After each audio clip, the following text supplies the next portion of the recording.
O Israel, is or is I ain't your brother Gideon ben Israel. Where's all the children at? Where's Big Mama? Where's Pawpaw? Go out in the highways and the byways and bring all the kinfolk around the television set. Why? We have a special program designed specifically with you in mind. It is entitled, Who Defines Truth? Mental Illness in America. Who defines truth? Mental illness in America.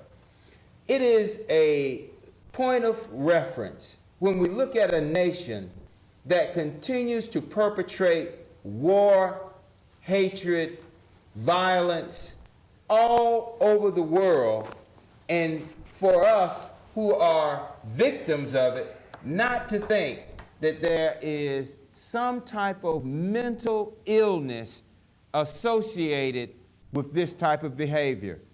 As individuals, if you and I began to attack others at random, began to lie, cheat, and steal because of no other reason than personal gain, we would be given a psychological test to determine if we were out of our mind.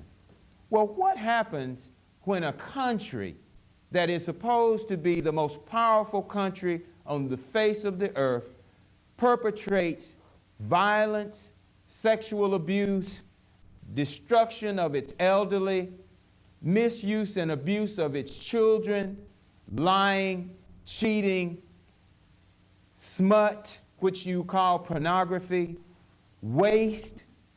What is it when a country does this same thing?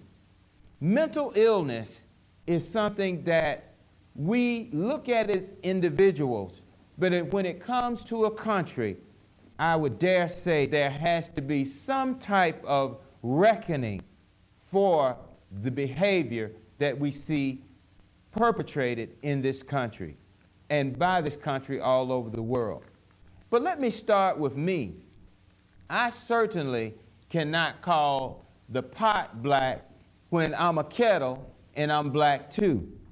The idea of being out of your mind has many different elements. Again, in my family, my mother has been characterized by these sorcerers as one who is paranoid and schizophrenic.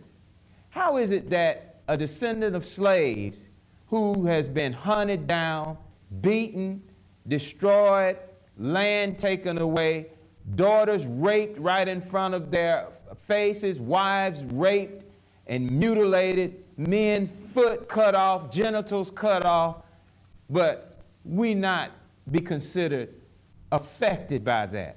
And the very nation that has perpetrated these dastardly deeds won't even acknowledge the fact, other than through an apology by one or another president who may or may not feel some type of psychological requirement to say, well, we apologize. But other than that, they will do no hard evidence and studies to show the effects that this has had on the people. When we talk about individuals, again, I have been in a family that has been beleaguered with this scenario of mental illness. I myself have had to find out, how would I medicate myself from the desires of my own demons that I have? And for me, what happened was my involvement with marijuana. It is a drug that this country promotes. It nurtures in its movies, on television, and it gives you the idea that this is something that the love generation came up with, the hippie movement, those who began to talk about peace and war, my generation. And they used it as a drug for comfort. Well, as I experimented, and again, I was exposed to this product, this herb, by a European. Understand, the drugs that are in this country are controlled by the government. And it was Cynthia McKinney was not the first, but the first government conformant or informant that told us about it. Her name escapes me. Maxine Waters told you that this country was importing these drugs. We know Iran-Contra with Ollie North.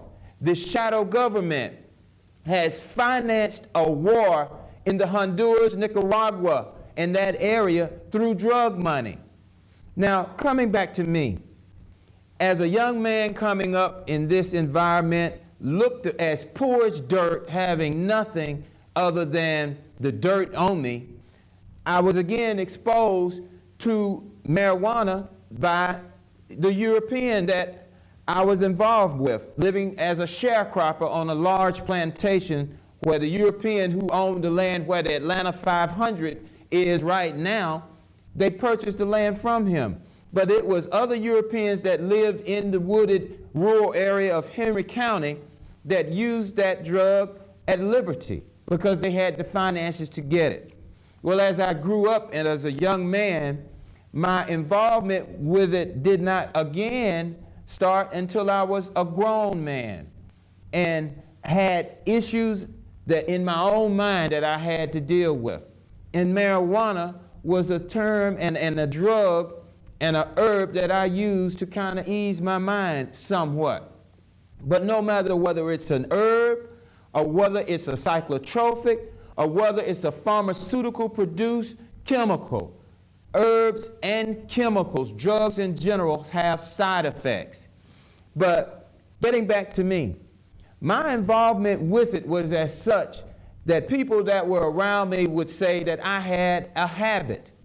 But my response would be, I can stop at any time. And I did. But I started back at various times. The point that I'm making with you is that my children grew up in an environment with their father using an illegal drug.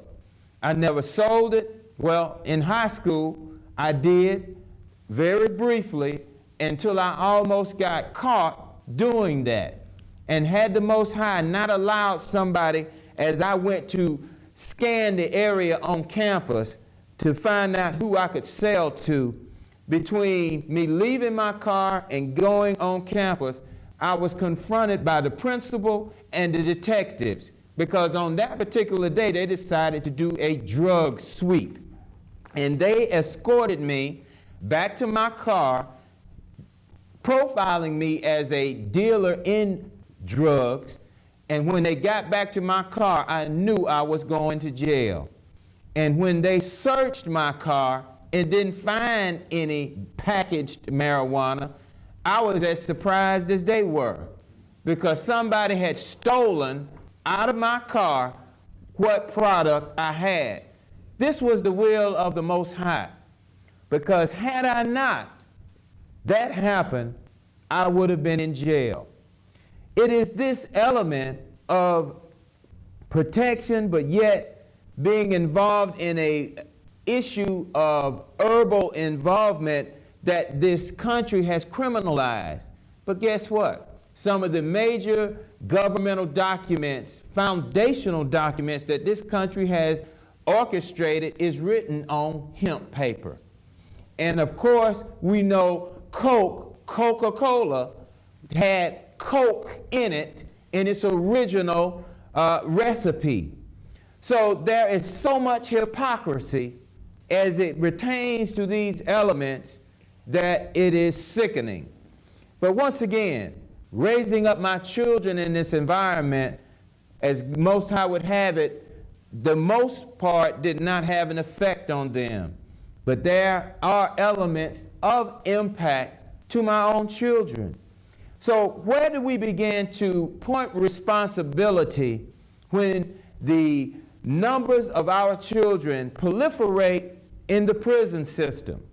When we see over 1 million